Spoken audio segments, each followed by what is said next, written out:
The Saudi Pro League has taken the world by storm. Now, what a revolution that started with Cristiano Ronaldo joining Al Nassr in January last this year has now stopped with Karim Benzema and N'Golo Kante joining Al Ittihad, the champions of the Saudi Pro League. Now, one wonders if this is going to be a similar roadmap that had happened in China, where a footballing revolution some time ago saw a lot of players from Europe joining many of these Chinese clubs, and many thought that it would become a big league in the coming years. But unfortunately, everything fell apart, and now we cannot see any of these players joining China to play football. Now, I have Ronak with me, and I'm Alan. We will be discussing if Saudi Pro League is going to be the next Chinese league and what could be the end game for these kind of moves. So, Ronak, tell me, how do you think, like, is this going to be a similar situation that we are going to see with the Saudi Pro League also? Because now we have seen Ronaldo joining, we had Lionel Messi being linked with a possible move to Al Hilal. Ruben Neves, one of the guys who's in his prime, one of the most sought after midfielders in the Premier League, about to join Al Hilal. Chelsea is sending 3 of their players to the Saudi Pro League. So do you think that this is going to follow the same route as the Chinese league? What is your take on this? So, yeah, I mean, it could take a similar route.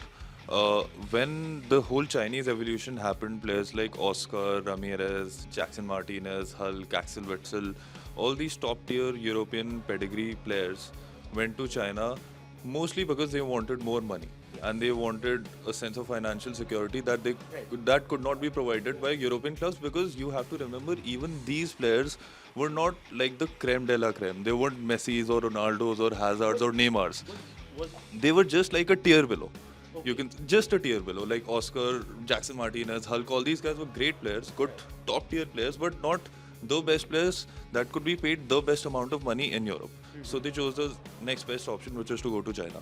And the whole bubble sort of burst after COVID hit, and all these big Chinese clubs were owned by real estate tycoons. And because of the COVID market, the whole real estate economy fell, and all these big businessmen had to sell off their stakes in the club, and the club started dying. There were a couple of clubs that went completely bankrupt. Does not exist now.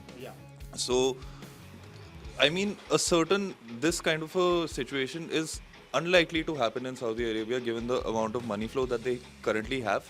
And I think this will be the most important point when it comes to long-term success of the Saudi Pro League, is whether they can sustain this kind of payment or the kind of moves that they're making for these top-tier players. The funny thing is, when Ronaldo made this move to Al Nassr, a lot of people were, saying that, his career is finished. But he was adamant with the fact that no, Saudi Pro League is going to be the next big thing. Now, are you seeing that? Are we going to see a difference in playing style?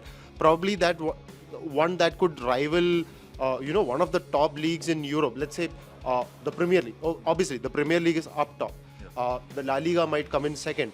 But what about the other leagues? If you look at the leagues like Serie A, Bundesliga, even Ligue 1, the interest is not there. So do you think that the Saudi Pro League could eventually replace that? What would be the end game for this league?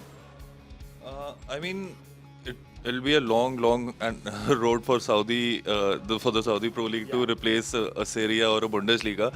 But the Saudi Pro League does have the potential to at least replace the MLS. Okay. It's like baby steps, one step at a time. But even with Lionel Messi being part of the MLS. I mean, yeah, MLS has, for a very long time, even Pele went to the New York Cosmos to play. So MLS has always been that place where top tier players go when their careers are sort of coming to an end. But just like the Chinese league a few years ago, it could not sustain it, although. But the Saudi Pro League could really come into and step into the place of MLS as the league where all these top players go when their careers are starting to deteriorate a bit. Right. If not replacing the Bundesliga, at least they can do that. So that is where we stand at the moment, and I think right now, if you look at it, there are going to be more moves being made. A lot of new players are being linked, and not the ones who are, looking for a retirement and a hefty paycheck. The guys like probably a Callan Hudson-Odoi is being linked right now. So young talent is being tapped, and the doors of Saudi is being opened. So I guess we'll have to wait and watch to see what is going to be the end game for this Saudi Pro League, and if it will follow in the footsteps of China or go one better and probably replace one of the top 5 leagues in Europe and become a superpower.